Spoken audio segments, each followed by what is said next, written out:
Welcome back, Dota 2 fans. Game 2 iPlay versus Gambit Esports, ESL One Hamburg, CIS qualifiers, MRP Franz here with you to chronicle the action.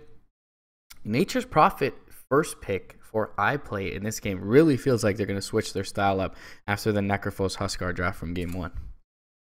Yep, Lich and Necrophos also banned out by Gambit Esports. Thank God. Nature's Prophet, he's an offlaner. He generally wins a lot of the offlane matchups he goes against just because those treants do so much damage. Mm-hmm. He's able to trade hits with the supports, and so you kind of have to send strong support heroes at him. Otherwise, he goes out of control. And then in the mid game, his split pushing causes the enemy team to have to move around, and then he has a skill set to kind of take advantage of that. So either he split pushes so hard that you take tower damage or Rax damage, or he split pushes and then you have to separate, and then he teleports around with his team to help look for kills. And so, generally a really strong hero. Whenever you play against Nature's Prophet, you have to worry about two things. You have to worry about catching him, and then you have to worry about actually being able to keep your lanes sufficiently pushed out. And Spirit Breaker is certainly a hero that can help you catch Nature's Prophet. But Gambit Esports right now, they're two heroes. They don't really push lanes safely. Yeah, definitely so. I mean, Dakiro, a decent way to deal with the treants early on, but also manages in most cases to push the wave well. Prophet just fine with that, can drag the creeps away from or deeper behind his tower. So as you mentioned, kind of always slated to have a good time in lane. Kind of an immediate answer in the Spirit Breaker, but not a permanent one. You mentioned him kind of abusing or exploiting numbers advantages across the map, and he can certainly kind of drag the Spirit Breaker in one direction and find it elsewhere. iPlay gonna grab up the Void for themselves, so not willing to play against it in this one. Seeing the Jakiro already come out for Gambit side, there's always a potential for them to pick Void here. They will. So iPlay, they open with two really strong heroes here. Not a problem with that, but they have revealed two of their cores, which gives a lot of information to Gambit. So there's a lot of potential to ban out synergies and a lot of potential for counter picks. I mean, for synergies at this point, you have to ban out a mid hero that does really well with Void and Nature's Prophet. Basically, any hero that does damage and helps look for kills. But that puts iPlay in a weird position in the second phase because there's a lot of potential that they might get counter picked. Yeah, so we'll end up seeing what direction they go in the bans here. Yeah. So Gambit, they can ban synergies, and then they can pick lane count. I think the most important right now is they pick lane counters to the Void and Nature's Prophet. So pick things that are good against them in lane, and then try to put iPlay in a position where they can't actually use the Chronosphere to its full potential, like we saw last game, where the Chronos there wasn't enough damage to go around. And so, Gambit, they have a lot of options here. It might be looking at just any sort of mobility hero, potentially, anti-mage, something with the mana burn, anything that's going to do damage over time to this Void in lane. Still a Veno, surprisingly enough, in the pool right now for Gambit's side, or for either side for that matter. Never see it really slip through this far into the... There it is. There you go. So, I actually have a problem with this pick for Gambit. I mean, Veno's like a really strong hero, but he doesn't kill the Void because it's all damage over time. I mean, he kills the Void eventually, but whenever you fight a Void, you want to kill him before the Chrono, and so Veno doesn't help you with that. But also, Veno loses his lane against the Nature's Prophet extremely hard. Right. Because he just doesn't trade hits at all, and if the Nature's Prophet gets low, he just TPs out, hopes there's no stun incoming, but Veno doesn't deal with either of these two heroes in lane, but in mid game, he's still a beast. So we'll see if that pick works out for Gambit. Enchantress. Yeah, I think it's a great point you made that Baby Prophet, one of the best heroes at dealing with Veno early on. I consider the Veno Void in a 1v1 vacuum pretty decent Veno, but definitely we'll look for iPlay to flex their lanes to have that Prophet up against. No. Enchantress pick comes out for iPlay here. We're a little risky into all of this magical damage, but certainly, again, can help kind of tip the scales in the early game. Yeah, so Enchantress, like, she moves around really quickly. Spirit Breaker, Jakiro don't exactly deal with the Enchantress, so Enchantress is that hero you pick when you want to exploit a weakness in the enemy's early game, which is that Spirit Breaker, Jakiro, they don't deal with that very well. And wherever the Enchantress moves, Gambit has to respond because Enchantress is sort of the stronger hero or stronger roamer in this scenario. But Gambit, they pick up a Doom, which sort of, you could say, counters Enchantress because he eats the creep. So there's that, and also he dooms the Void, so then the Void can't cast the spells in fights, which is also good. But now, Franz, does this indicate that this is a core Jakiro? Because as you mentioned, the Doom is gonna, in some respects, want to mirror the movements. For a second, a core what? Core Jakiro? Core Jakiro? The Doom is gonna want to mirror the movements, I feel, of the Enchantress in the early game. I think it's gonna be an offlane Doom, to be honest. Okay. I don't think they'll use the Doom necessarily to follow the Enchantress around, but at least the Doom will be protected from his particular lane. The problem for Gambit is that iPlay aren't obligated to fight into Gambit at this point. There's nothing on Gambit's lineup that forces iPlay to take fights.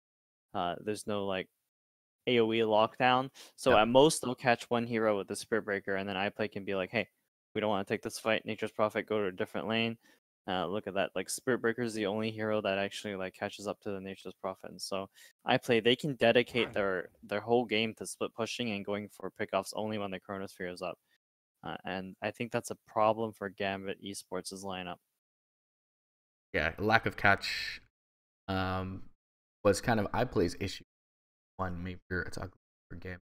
We mentioned the ability for Spirit Breaker to counter initiate to fuck up the back line language when he has a dedicated initiator at the beginning of the fights. But again, seems like he's going to be the one most often, barring an early Shadow Blade or Blink for Doom to start the fights off for Gambit Esports. We'll see how he ends up faring. A little throwback combo, kind of an IG Chuan style Faceless Void Mirana here. You kind of extend the duration of the Chronosphere with the arrow landing, near the end of that duration. So nice little pick there. And as you mentioned, the theme of these heroes so far is mobility for iPlay. They're just able to engage and disengage as they please, find picks across the map when they have their abilities, and then just kind of float by the wayside and continue to farm away, do some building damage on the other side of the map.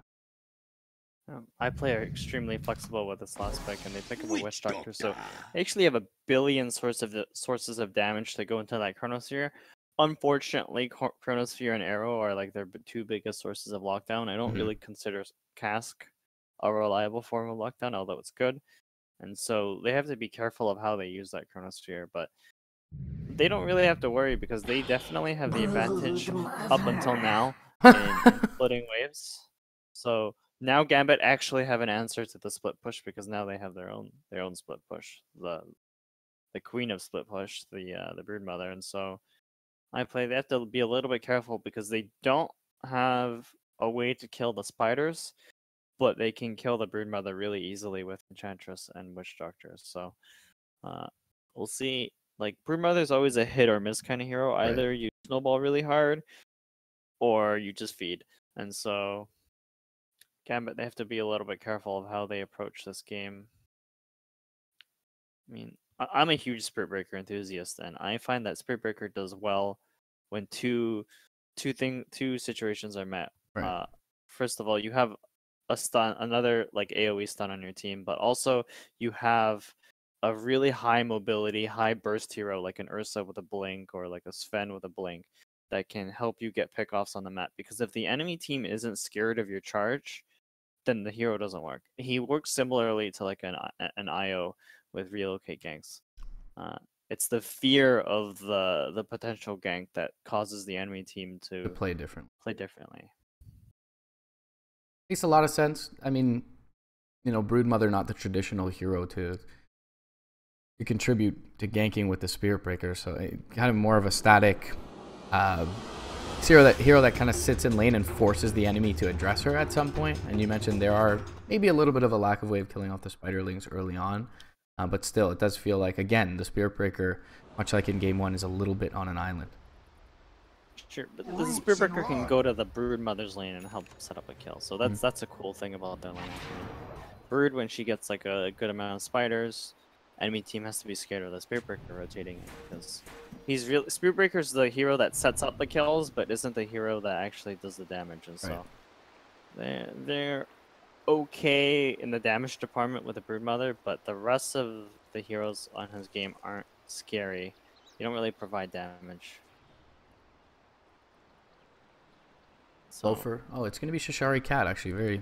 This is like a Power Rangers throwback. Shishari Cat off lane, Brood Mother. Usually they have Loafer playing up in the off lane, but looks like he'll take up towards the safe lane alongside the Doom, and always want to fly on the hero. So Witch Doctor's got 2 sentries, which is what you need against the Brood Mother. You need more sentries than the Brood Mother, and you have to find out where the Brood Mother puts that dang sentry. And so Witch Doctor gonna have to be dancing around the trees, since that's most likely where the sentry is gonna be placed. Early Quelling Blade as well. Even the Nature's Prophet has a sentry on his person for Mufasa. Yeah, he's charged up. We'll get the Treants off. Bignum just gonna keep them back at the moment. See if they can deny the bounty rune. This is the thing that makes Nature's Prophet so strong. Those Treants, they do 36 damage each. And so always want to fly's already like lost 200 HP. I mean, he had to tango 100 something of it back. So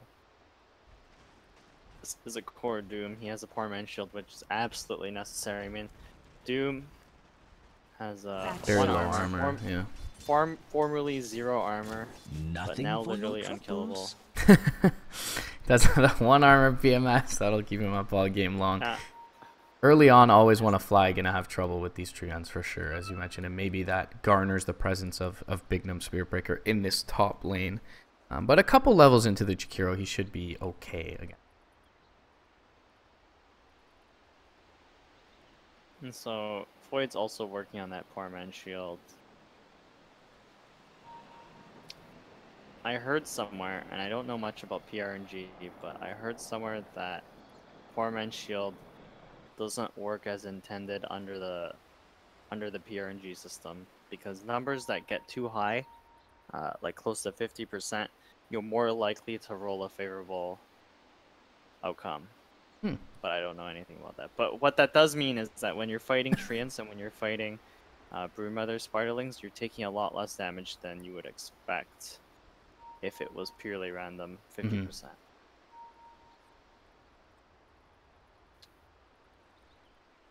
So, Mirana versus Veno. I think this lane can get annoying for the Mirana, especially if the Veno starts leveling Gale. I mean, most Venos, when you play this kind of 1v1 matchup, where you want to be aggressive, you put 2 points in Venomous Gale, you put 2 points in Poison Sting.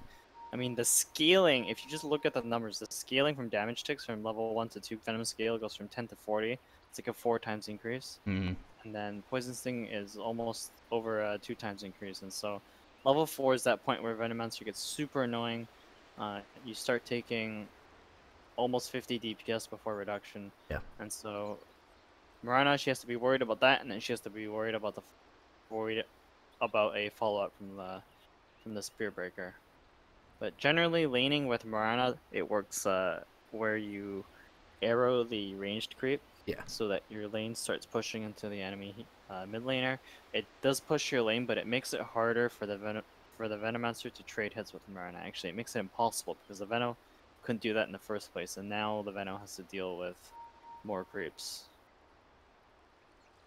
And so I think the real hero to look at in this early game will be this Enchantress, to see how much of an impact she has for her team. Because if iPlay get a good start, it's incredibly easy for them to hold it. They have the team fight advantage because of Chronosphere, as long as he doesn't get doomed.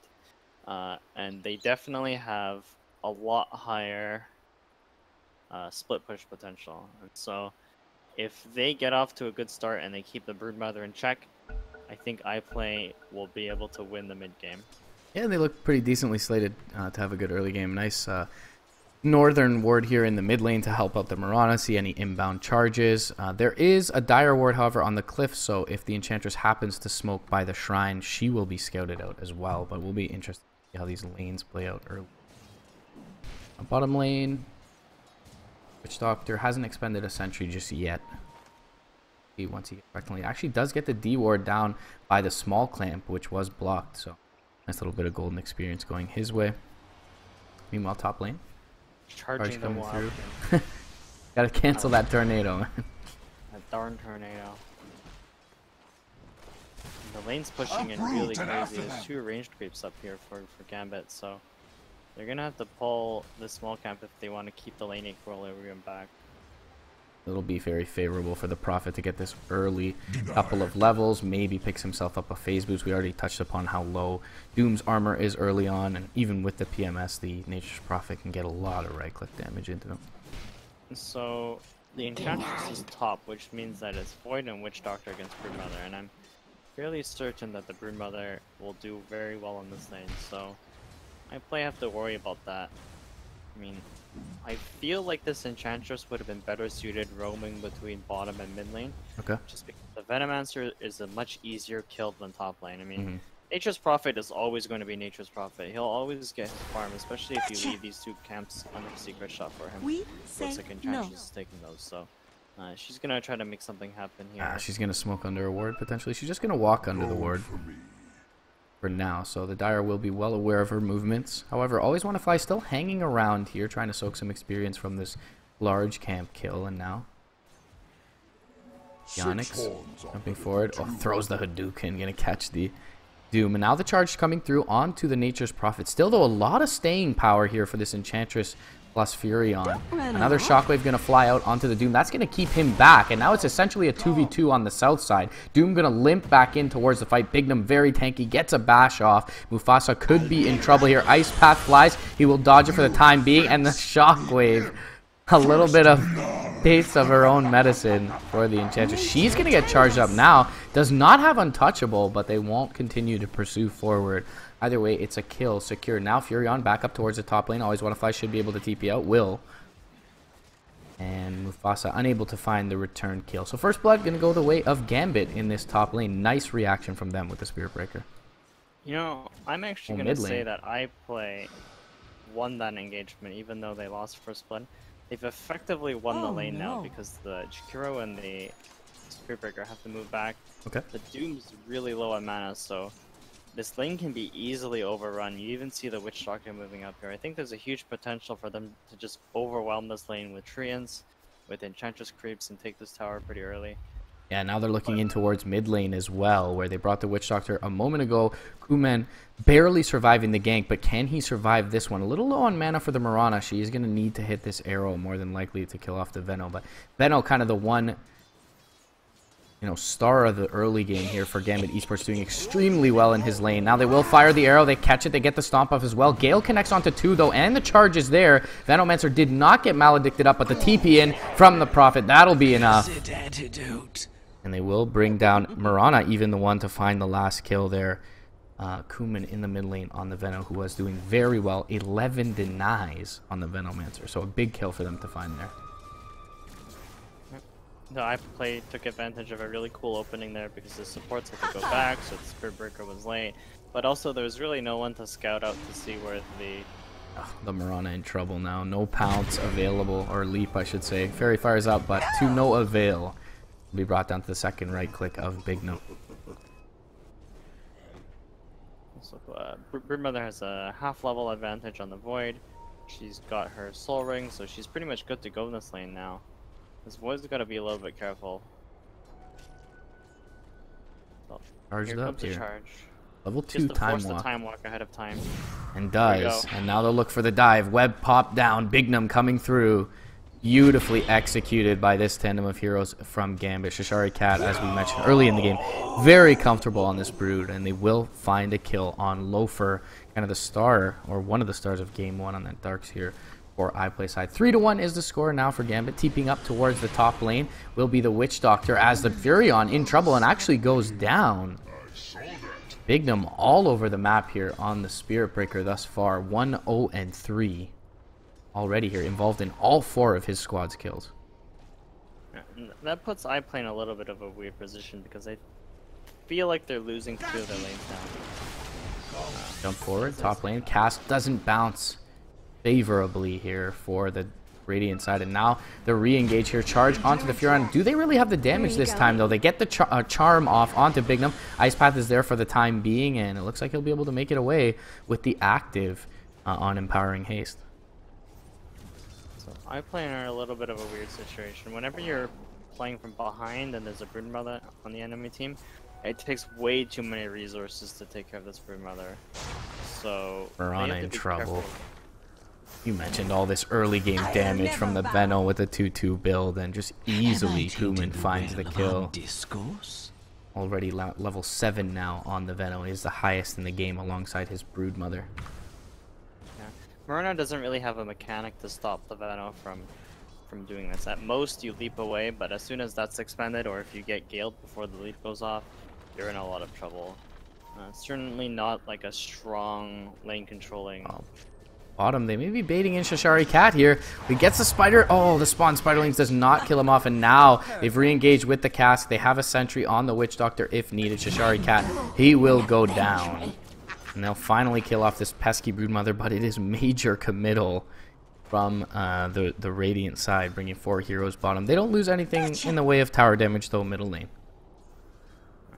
I mean, that bottom tier 1 is almost dead, and that opens up a huge part of the map for Gambit, for the Broodmother to start taking Radiant's jungle, but also for the Spirit Breaker to just chill in that area and kills from angles that you wouldn't expect. So Human setting up with the level 4 now Plague Wards in towards the mid lane. Going to be a little bit difficult for them to defend this. They do have the Prophet to come in, as you mentioned earlier in the draft, with the Treants and Enchantress creeps, but already these are starting to group up here mid lane, getting more and more difficult to kill. Dude, just the sound of Serpent Wards or Plague Wards going off gives me PTSD. I mean, I love the hero. I hate playing against him. The thing that makes Venomancer so strong is that, first of all, he scales so well with levels. He doesn't need the items to do his job. He just presses his spells and fights and does his job. And as a result, he can build literally any item in the game and be useful. And by being able to build literally any item, he's adaptable to every situation, because, you know, you get the Veil if you want damage, you get Halberd if you need that, Force Staff, always a good item. Anything. So, hero always works. And Loafer taking tons of damage bot lane, forced to time walk out. Yeah. You see, there's just 3 heroes dedicated here, and they're not even gonna be able to catch him because the Broodmother is scouting them out, and look at that. Witch Doctor, he's dead to the next right click, finished off. Now the Void in trouble. Charge is coming through as well. Soul Ring not available just yet, but mana is now there for spawn Spiderlings. Another web is going to be popped down. He tries to back out away from the Chrono, but barely gets clipped by it. Now they're going to bring in a couple of different heroes. Nature's Wrath, or Wrath of Nature comes through, but still they finish off the Void, and the Spirit Breaker will be the trade. However, more than worth it for Gambit. They force out a big rotation. Venomancer pushing in mid lane. In the meantime, the Doom and Always Wanna Fly's Jakiro will finally get some damage dealt on this tier 1 top. There's just so much pressure coming up from Gambit, and not enough ways for iPlay to deal with it. Really, the strongest feature of their team is that they do so much damage in the Chronosphere, but really, they haven't been able to capitalize on that yet. Enchantress isn't level 6 yet, Witch Doctor isn't level 6 yet, but they might get a They have the charge coming through, though, and it should connect on a few. They get the Poison Nova off. Starfall will be there. Charge connects on 2 into the Ice Path and soaks up the arrow. Maledict will kill off the Venomancer, but Witch Doctor will be the trade as well. Enchantress in a little bit of trouble. She does have the impetus, and the Nature's Attendance will keep her alive for now. Always Wanna Fly continuing to press forward, but the Ice Path does not hit. Meanwhile, Nature's Prophet going down to the Doom elsewhere, who is able to TP back to base. Doom's in a really comfortable position. As soon as you get that level 4 Scorched Earth, or level 3 rather, you start being able to deal with the Nature's Prophet. Double damage! You know, the Nature's Prophet has to be worried about getting doomed as well, because that's pretty much a death sentence for him. Mm-hmm. And so Doom, he has a free lane top because his team's making so much space, really. If the enemy team makes a huge rotation for the Doom, Gambit will definitely notice, because there has to be a hero dealing with the Venomancer and the Broodmother this game. Top lane, Bignum, double damage rune up, has the empowering haste, does not have another strike just yet. And they will grab him with the Infernal Blade. Mufasa dead to rights here, top lane. One more right click, and the burn damage will finish him off. Cask bounces through to the Spirit Breaker, bounces nicely here. Will they find the return kill, though? With the drums and the PMS, he is too tanky. Scorched Earth keeping him alive as well. One big right click from Bignum with the double damage finishes off the Witch Doctor. He will end up paying with his life, but it's 2 for 1 in this top lane. Always want to fly, maybe the trade for the Enchantress. Doom does not have the Scorched Earth available. And she'll continue to press forward, plops down the ward, tries for the right clicks, but just one short. Now the Doom in a little bit of trouble. They're TPing into Nature's Prophet. He finds the Jakiro with the Treants, and they'll finish him off. Doom able to TP out in the meantime, but Broodmother pushing in towards the bot lane, yeah, and charging in towards this Void is Bignum's Spirit Breaker. Does have the Nether Strike, but will think better of it. So a little bit of a show of fight, show of flex of muscle here from the Radiant side. Still, though, overall, Gambit not entirely disappointed with how this thing sequence goes. They get the tower bottom lane, and now that'll allow them to keep up the aggression on the back line. So Witch Doctor being chewed through by the Broodmaster, and Bignum just a distraction onto the Void. Meanwhile, Always Want to Fly does go down, but the Nether Strike bringing back the Void. He's going to be forced to expand his Chrono here, and it's not going to net him a kill. He'll just have to back out to safety. Meanwhile, top lane, Mirana ends up going down. Kuman expending his Poison Nova for that kill. The Enchantress could even be in trouble here as the Moonlight Shadow expires, but she will TP out over to the north side. It's a really good sequence of events for Gambit. I mean, they're way ahead now. They're up 2 towers rather. They have the 2 tier 2s bottom, which frees up this entire jungle for the Brood. There's really no Brood counters for iPlay. There's no easy way for them to catch them. The only way they catch them is with Chronosphere, and it's a full Orchid too. On the Brood, you're in a worse position for the other lanes. Gotcha. Full Orchid up as well for this level 11, nearing 12 Broodmother. Umen top lane. Looks like he was able to take out this tier 1 finally here 13 minutes in, and as you mentioned, now all tier 1s and even the bottom lane tier 2 taken away from this Radiant side. The map is beginning to shrink for them. Meanwhile, mid lane, they do catch a 3 or 4 second arrow here on this Jakiro, but one of the tankier intelligence heroes in the game with his strength gain. It does take a little while to bring down. Still though, no response queued up immediately, but the Doom is there, and now they will chase forward with the Scorched Earth. Mirana could be in trouble. They do have a cask on the backside, and the Death Ward doing some work here. Doom, though, proving to be fairly tanky, but the Nature's Wrath comes through, finishes him off. Bignum in trouble now. He'll be dropped as well. That's a 5-kill streak for the Doom, going the way of the Enchantress. She picks up the Bignum Spirit Breaker kill as well, and that'll be almost the full Rod of Aoi for Enchantress. Rod of Aoi. Yeah, you know, I have to throw it back. Of course. Kuman, though, AFK this entire time, farming up Midas, 4-staff Aquila, sitting comfortably atop the net worth chart. The Doom does end up dropping there, unfortunately, for the dire side. Shishari Cat, though, continuing to farm away, has his Orchid up, has a lot of good vision in this jungle, too, and it just forces iPlay to play grouped up almost all the time. With a Broodmother threat. Void gonna show bottom. Veno's really comfortable with his position right now. I mean, Allies disappear. Okay, bot lane, Shishari Cat. Got faked out a little bit, and now the Nature's Prophet coming through with the Mirana. And will be brought down. Almost felt like it was a little bit of lag for the Broodmother there anyways, but Void gonna continue to chase forward.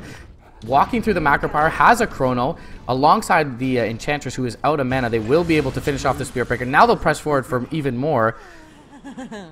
Ice Path dodged with the Time Walk. Needs another Time Walk and a Bash from the Void, but will he commit forward? The Doom not available here for the dire side. Still though, content with their spoils for now, as they take 2 kills, one of which was that very valuable Broodmother, and it's almost 600 gold going the way of the Void.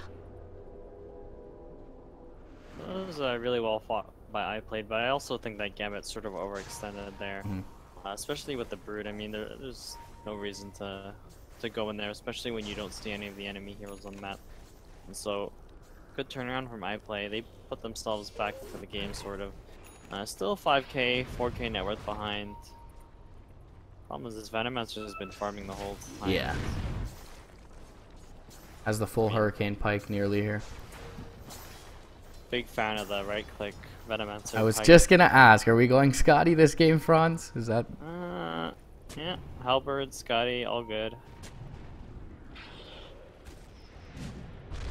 Broodmother into the pit and Orchid up onto Roche. Medallion not quite complete yet for Bignum, unfortunately. The Chronosphere is down for 60 seconds, so Gambit pretty much have this for free. Realistically, there's no way that iPlay can take a team fight without the Chronosphere. They have the Liquid Fire as well as the Medallion on the Doom, so that'll help expedite this and ensure that they don't take too much damage as a squad. Just a couple of slams coming their way, but as you mentioned, fairly free here. Trying to push into the bottom lane is Mufasa on the Prophet. They're queuing up the charge on him, though. We'll see if we get a TP inbound as well. There is a Dire Glyph available. Here comes the TPs. And now this Prophet in a lot of trouble. Ice Path should be there momentarily if they even need it. Mufasa going to end up dropping here. And they'll give the kill over to the Doom. Let's get the tower, though. Alright. Easy. Secured. 300 gold for... a little bit of breathing room as well now that the charge on the ultimate is down for a bit. Base created. How much space is it though? I mean, yeah. Gambit, they're farming all 3 lanes right now. iPlay, they were stuck in their jungle for a while. Alright, top lane. They jump forward. We'll find the arrow from range. And that is a huge kill if they can follow it up. They have a Chronosphere available. Will they expend it? They do immediately. Right on the periphery is the Venomancer. They won't even allow him to ult. And that is a lot of gold going the way of that foursome of heroes. Understandably so. Still sitting atop the net worth chart after that death. Classic Venomancer overconfidence. Like, who's gonna kill me? You walk into 4 heroes and die. It's sad. Didn't even catch the fight recap on that one, but it was 454 gold to... Oh, there it is. There's a total 1k gold. AoE gold is a tricky mechanic. This Furion is most likely dead. Nature's Prophets, sorry. Sure, it's fine. Not TI, right? Not yet, Franz, not yet. Practicing. Gotta make sure I am adhering to official hero names. Don't say Necrolite. Don't say Furion. Wraith King, Wind Ranger, Outhouse Destroyer. Fuzzy Wuzzy is fine though, right? I think we can whitelist Fuzzy Wuzzy. That one's okay. Doombringer bottom lane. Shadowblade available. Is it Doom or Doombringer? It's Doom in Dota 2. I just did that to troll. Alright, he's looking for a kill, but he's gonna bump into 3 heroes. He has a ward setup that sees at least the Mirana. Can't initiate on the Enchantress with that right click out of Shadowblade. Takes way too long. He's like hide in the trees. Classic. Alright, so taking a stroll deep behind enemy lines, but for now he's safe. Still, Kuman just continuing to farm away on the Venomancer. Is he gonna go for this? Not the hero, man. It's not the hero. Magic damage. You gotta open with Alright, the E. waiting for the charge. Oh!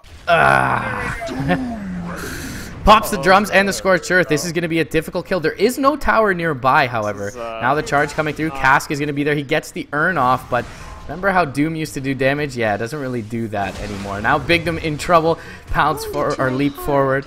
They do end up getting the Enchantress off the back line. Is it a level 2 Doom? It is. But just barely enough. Prophet looking to catch the Doom. Does get the blocking Sprout, but not the encompassing one. And even though dusted up, the Doom will be able to... I don't think he was aiming for the surrounding Sprout, since the Doom is holding onto a Quelling Blade, so okay. Wouldn't have been effective. You asked if I remembered if Doom did damage, and I distinctly remember a time when Doom It solo kill people? Yeah. For 20 seconds with Ags, like 2,000 pure damage. Mm-hmm. And not a lot of heroes that could survive that, so I'm glad they changed that. I wasn't. He was one of my most played heroes at the time. Also, it applied a break without the Ags. Oh, there's a gank happening bottom. Yes. Jump forward. Chrono is going to whiff completely. Moonlight Shadow is there. Should allow them to extract themselves. Well, maybe not. The dust, excuse me, is going to be there onto the Prophet. They'll get at least Mufasa. Arrow flies through, will connect onto the Doombringer, but no follow-up inbound from the Radiant side. And that is a Chronosphere down. 2 minutes. No kill. And they end up losing their Prophet to boot. Feels bad. Top lane, Enchantress being charged. We'll see if they catch a glimpse of the Spirit Breaker in mid, and they do. The arrow will not catch him, but they will at least stymie the aggression for now. Big fan of the casual buckler and Spirit Breaker. I mean, I'm a fan of any hero that makes this hero tankier, especially the small items, since you are doing so many small skirmishes. So whenever you survive them, it helps Spirit Breaker a lot because you get levels and you get gold. So anything that helps you snowball out of these engagements without feeding yourself helps a ton.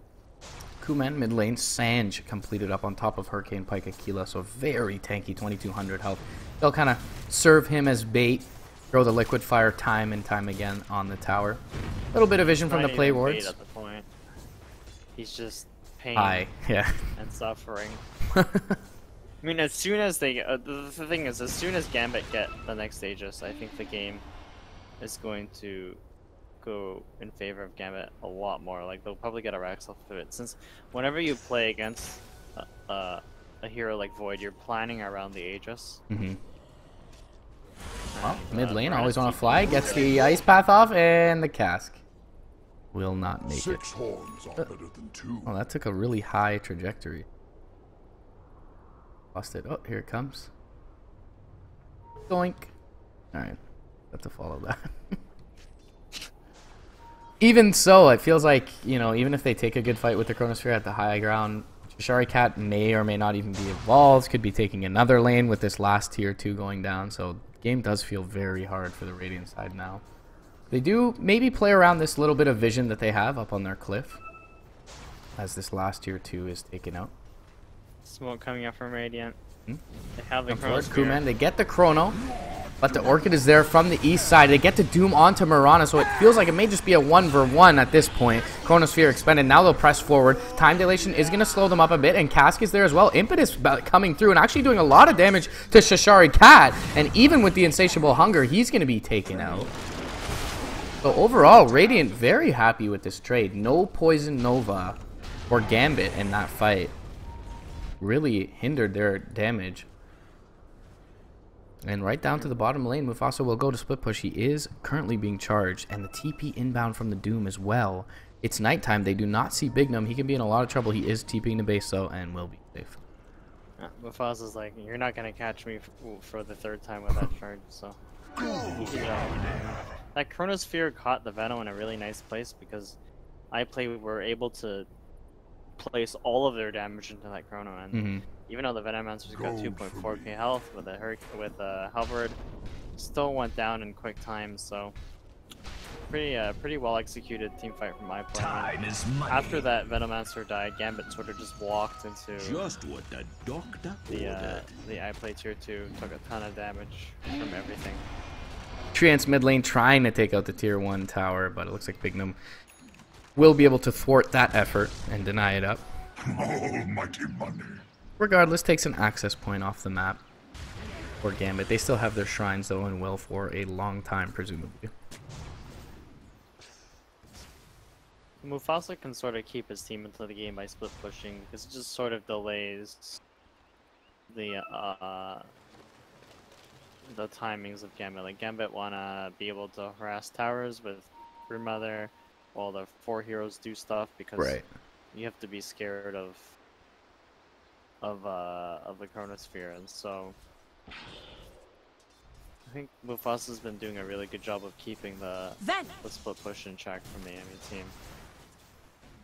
So you can see that it shows, because iPlay they can afford to have heroes in the jungle and on their side of the map, instead of being forced to have like their Void or their Mirana pushing out lanes. Because it's a lot more dangerous. The cool thing about Nature's Prophet is that he can push out lanes safely because there's a really small timing window to kill him in. Because he can TP out with a regular scroll after teleporting in with a spell, or he can just summon treants and push the lane that way. And so, Sorry, Mirana gets down a little bit of vision by the pit as perhaps they prepare to look at Ro12. It's not a free Roshan. They need to do something about the Chronosphere. They can't get chronoed in the pit because there's so much damage coming from the Enchantress and the Witch Doctor. Yeah, 2 Orchids on their side, but there is the Lincoln Sphere now for the board. Gonna be a lot harder to lock him down. Bignum nearby, they will throw out an arrow with the Mirana. Actually doesn't connect on the Roche, unfortunately for Gambit, but will scout that they are in the pit, or at least that some Spiderlings are. But with the Solar Crest, this will be pretty damn easy. Only 2 heroes committed into the pit. Not going to make the same mistake iPlay did in game 1 against the Void. Say the Roche isn't free. If iPlay has something to say about that. Bignum, though, in position to tank a smoke behind the trees. Will catch the Witch Doctor now. The arrow does connect onto the Broodmother. Jump forward, Chrono only catches the Spider, though. They will take out the Witch Doctor in the backlines beforehand. Do they really have enough damage to kill off Shishkari Cat? They don't, and he will grab the Aegis of the Immortal. Dire get the kill as well. Ice Path flies through. They kill off the Void. They'll get Mufasa's Prophet. 4-0. Roche kill. Aegis going the way of Gambit, and this could be the beginning of the end with no tier 2 in the mid lane. Only 2 buybacks available. Witch Doctor will be up shortly, but the Void down for 40 seconds. No Chronosphere, of course, as well available for this Radiant squad. Apparently it wasn't free, but iPlay, they put up a fight anyway, and I think I kind of walked into a bad fight there. The Chronosphere wasn't ideal because an Ice Path clipped the Void, and then the Chronosphere actually covered up the Nature's Prophet, so Mufasa wasn't able to contribute to that fight. Ro12 out mid. Couple of right clicks in with the Impetus, but the Halberd there for Kuman, and it's more than easy for them to take this. 1 lane of racks and back out content with their spoils. Bignum gonna join the fray. Invisible on top of the shrine, pings that out for his teammates with the Liquid Fire. They should be able to take this out pretty quickly.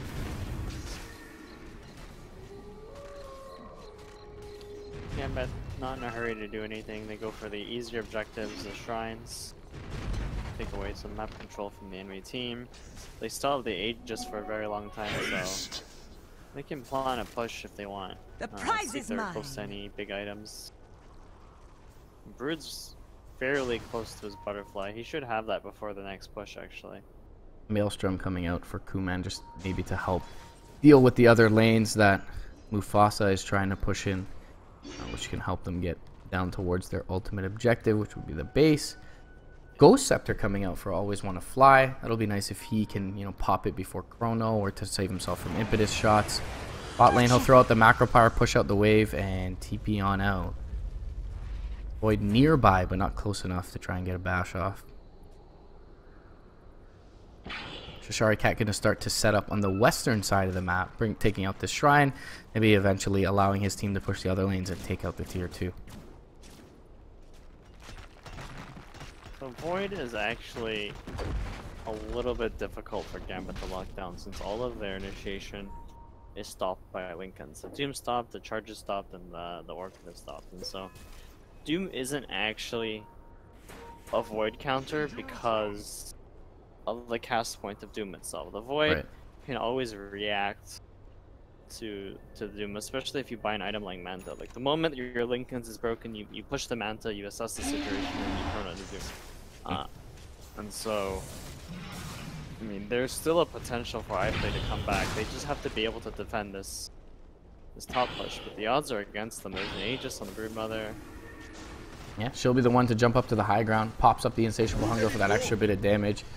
Cask going to be very hard for it to bounce through with all the Spiderlings here. Ro12 does catch Shishari Cat, but Just a glancing blow as Gale, Macropyre, and the Ice Path will connect on these heroes. That's going to be a dead Witch Doctor if he doesn't get the hell out of dodge, and he will be able to, but it'll mean the tier 3 falls in the meantime. Bignum charging over to the east towards the Nature's Prophet. They do jump forward and get the Chrono. It is going to be the Venomancer inside the Chrono. He has a Poison Nova available still. They get the Doom off now onto the Void. They'll still hold the Poison Nova. Void going to buy back here. Shishari Cat does end up dropping. It's just the Aegis, however. They will TP out on Always Wanna Fly to deal with the Nature's Prophet top lane. They get the arrow on the respawning Broodmother and will kill her off. The Doom could be in trouble as well. Meanwhile, top lane Mufasa trying to TP out will get Yulesed up and likely brought down here. One big bash will finish him off. However, they do get the Doom leaving the base. So when all is said and done, I would say a pretty successful defense. It does cost them a buyback on their Void. So damage has been done here for Gambit, but you know, for now the Raxes are standing. Sort of a unfortunate situation for Gambit. I mean, their heroes, there's 3 heroes in the back dealing with the Void, and the Broodmother was in their base for some reason, so Broodmother got caught, lost the Aegis, got arrowed immediately after respawning, and so could have been an overextension on that part, I think, but definitely feels like if Gambit were more grouped up there, the Broodmother would have survived, and maybe they could have been able to siege this melee Rex more successfully. They do now have the BKB up on Kuman, and it feels like he's always been the target of the Chrono. He's been bounced out of the fights thereafter because he's far too low, and they haven't benefited from all the damage provided by this Poison Nova just yet. So should feel pretty reliable to get into the fights and get this off in the coming engagements. It helps him do a lot of right-click damage without getting interrupted as well. The problem is if he gets caught in a Chrono without the BKB on, he's dead no matter what. And so really, the way to save Venomancer for his team this game is to target the damage sources on iPlay, which are the Mirana and the Enchantress and the Witch Doctor. And so, if they can take care of at least 2 of those, the Venomancer will always survive the Chrono, since his Void is not extremely farmed yet. In fact, he's only got effectively 1 damage item in the form of Mask of Madness, so okay. The Chrono's not super scary, they just have to be able to get around it. Bignum picks up a gem now as well on the Spirit Breaker. He's got his full BKB, so can really jump into the back lines with impunity going forward. Gold for me. Cool thing about Gambit's lineup, they have 2 GPM talents on Chikiro and Spirit Breaker, so as soon as Always Wanna Fly, Ice Path. Don't know if it caught vision just yet of the Mirana. She leaps over to the east. Can they find her? She's going to be able to TP out just in the nick of time. But they'll push down the lane regardless. Kuman very far forward. Already hit his level 25 here, so Plague Ward's becoming much, much more difficult to kill as it'll help facilitate the push here after.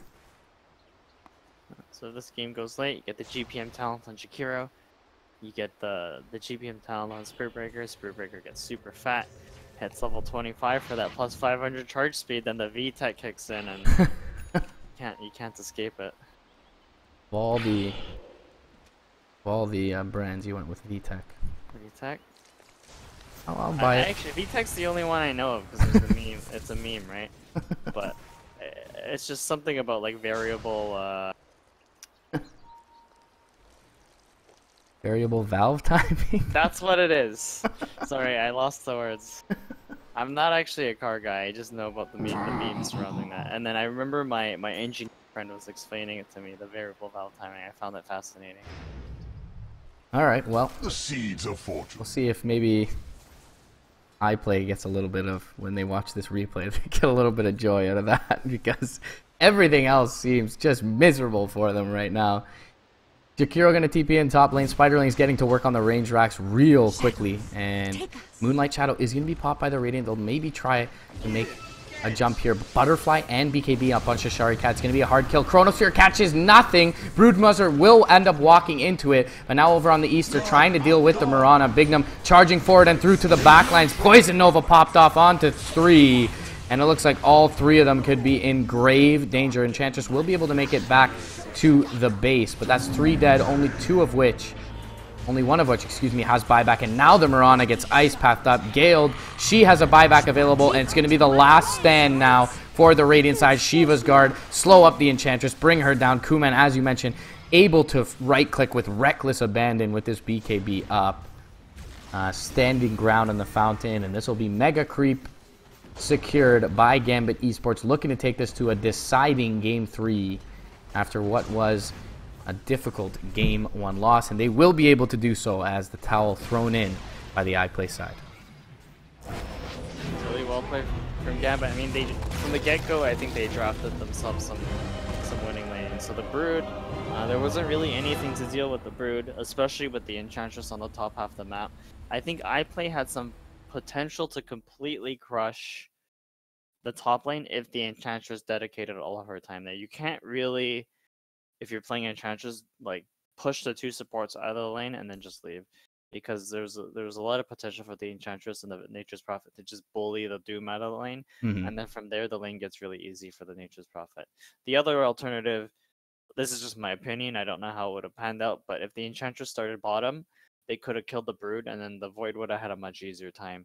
So one of those 2 scenarios, I think. Obviously, I can't really say what would have happened if one of those 2 things happened, but iPlay needed to do a little bit better in their early game in order to keep the Brood Mother in check.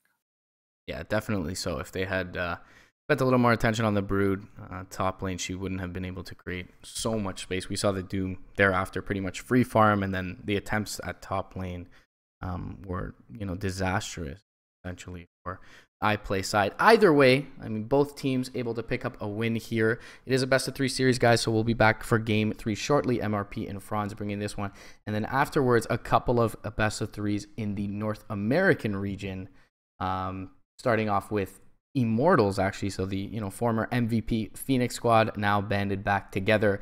It'll be really fun to see one of their first officials coming up next. But Game 3, Gambit versus iPlay shortly, guys. Stick around for ESL One Hamburg qualifier.